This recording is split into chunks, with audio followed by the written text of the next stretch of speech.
రాకాలోకంకి స్వాగతం. మిత్రులారా, పాకిస్తాన్లో ఇప్పుడు ఒక కొత్త ఉద్యమం బయలుదేరింది. అదేంటంటే పాకిస్తాన్ ఏదో 1947 ఆగస్టు 14న ప్రారంభమైనటువంటి దేశం కాదు. దీనికి ఒక పెద్ద చరిత్ర ఉంది. దాదాపు 5000 సంవత్సరాల చరిత్ర ఉంది. ఈ హరప్పా, మొహంజదరో ఈ కాలం నుంచి మాదొక విస్తృతమైనటువంటి ఒక సువిశాలమైనటువంటి ఒక ఖండమైనటువంటి సంస్కృతి ఉంది. అదేవిధంగా తక్షశిల వంటి యూనివర్సిటీలు మా దేశంలో ఉన్నాయి. కాబట్టి మాకు ఒక ఘనమైనటువంటి గతం ఉంది. మాది మామూలు దేశం కాదు, మాది ఒక సుసభ్యమైనటువంటి సంస్కృతి ఉన్నటువంటి సుదీర్ఘమైనటువంటి చరిత్ర ఉన్నటువంటి దేశం. దీనికి సంబంధించి పాకిస్తాన్లో ప్రభుత్వాలు కూడాను పాట్లు పడుతున్నాయి. కౌటిల్యుడు మావాడు, మా తక్షశిలలో చదువుకున్నాడు, అక్కడే పాఠాలు చెప్పాడు. చంద్రగుప్తుడికి అతను నాయకత్వం వహించాడు. అదేవిధంగా అనేక బౌద్ధ స్తూపాలు ఇటువంటి వాటి గురించి మాట్లాడటము పాకిస్తాన్లో ఇప్పుడు తాజాగా ఇది మొదలైంది. ఇదంతా ఎందుకు జరుగుతోంది?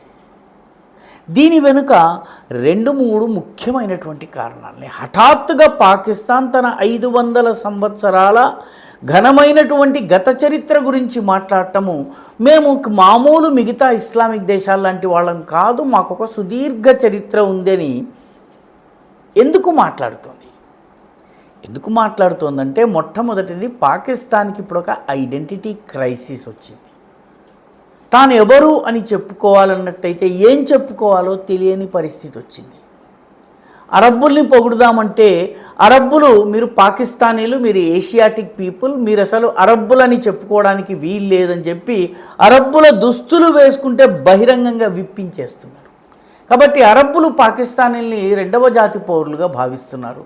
తుర్కీయే కానీ లేకపోతే సెంట్రల్ ఏషియన్ కంట్రీస్ కానీ ఈ దేశాలు ఏవి కూడాను పాకిస్తాన్ని ఒక దేశంగా, ఒక సంస్కృతిగా గుర్తించడం లేదు, తమలో ఒకరిగా భావించటం లేదు.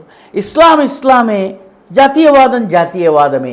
ఇది ఇప్పుడు ఇస్లామిక్ దేశాల్లో కూడా కనిపిస్తుంది. ఎందుకంటే ఇస్లాంలో ఉన్న వాళ్ళందరూ ఒకటైతే వాస్తవానికి అరబ్బు దేశాలకి ఇరాన్కి యుద్ధం జరగాల్సిన అవసరం లేదు, ఇరాన్కి ఇరాక్కి యుద్ధం జరగాల్సిన అవసరం లేదు, పాకిస్తాన్కి ఆఫ్ఘనిస్తాన్కి యుద్ధం జరగాల్సిన అవసరం లేదు. కాబట్టి తామెవరము అన్నటువంటి ఐడెంటిటీని వెతుక్కోవలసినటువంటి పరిస్థితి వస్తుంది. ఈ దేశాలు ఏవి కూడాను పాకిస్తానీల్ని అసలు ముస్లిములుగా భావించటం లేదు. కాబట్టి తమకు కూడా చరిత్ర ఉంది, తమకు కూడా ఒక నాగరికత ఉంది, తమకు కూడా ఒక ఘనమైనటువంటి గతం ఉందని చెప్పుకోవాలన్నటువంటి తాపత్రయం పాకిస్తాన్లో పెరిగింది. కాబట్టి మేము కూడా ఒక సుదీర్ఘమైనటువంటి నాగరికత, ప్రపంచంలో విలసిల్లినటువంటి నాగరికతల్లో ఒకటి మాది కూడాను. కాబట్టి మాకు 5000 సంవత్సరాల చరిత్ర ఉంది అని ఇవన్నీ కూడాను పాకిస్తాన్ చెప్పడానికి ఇది ఒక ప్రధాన కారణం. దీంతోపాటు రెండవ కారణం ఉంది. రెండవ కారణం ఏంటంటే, ఈ రకంగా ఒక సుదీర్ఘమైనటువంటి సాంస్కృతిక చరిత్ర ఉన్నటువంటి ఒక ఇతిహాసం ఉన్నటువంటి దేశంగా తమను తాము చెప్పుకోవడం ద్వారా ఐడెంటిటీతో పాటు పాకిస్తాన్ భారత్ని కౌంటర్ చేయడానికి వీలవుతుంది. ఎందుకంటే భారతదేశము తనను తాను ఒక ప్రాచీన సంస్కృతిగా చూపించుకుంటోంది. వాస్తవం కూడా అది. ప్రపంచంలోనే అత్యంత పురాతన గ్రంథాలు, వేదాలు ఇక్కడ రాయడం జరిగింది.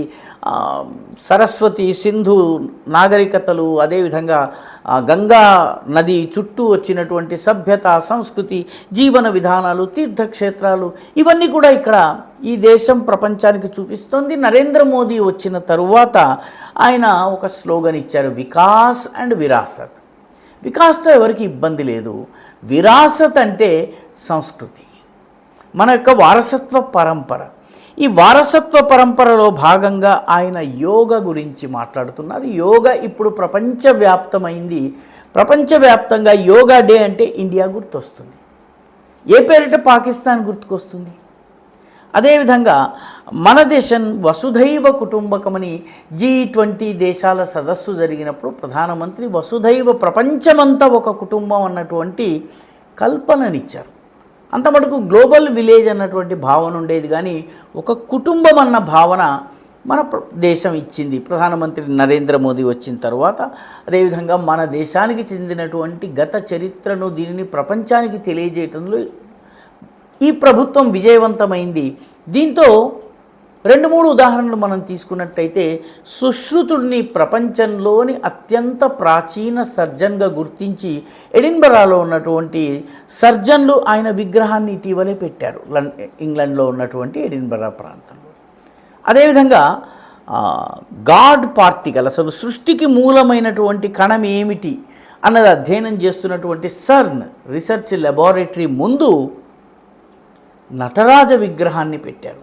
ఇవన్నీ ఏంటంటే భారతీయ సంస్కృతి యొక్క ప్రాచీనత, దాని యొక్క వైభవము, దాని యొక్క ప్రాధాన్యతని ప్రపంచము గుర్తిస్తోంది. ఇండియా ఒక సివిలైజేషనల్ స్టేట్గా, నాగరికతాపరమైనటువంటి జాతిగా ప్రపంచంలో తనను తాను ఎస్టాబ్లిష్ చేసుకుంటోంది. కాబట్టి ఇప్పుడు పాకిస్తాన్కి కూడా ఇది అవసరమవుతుంది, లేకపోతే భారత్ ముందు తేలిపోతుంది పాకిస్తాన్. ఒకటి, అంతర్గతంగా ప్రజల్ని కలిపి ఉంచలేకపోతోంది. రెండవది, తనకు అంటూ ఒక ఐడెంటిటీ కావాల్సి వచ్చింది, ఎందుకంటే అరబ్బులు, తుర్కులు వీళ్ళందరూ కూడా తిరస్కరిస్తున్నారు.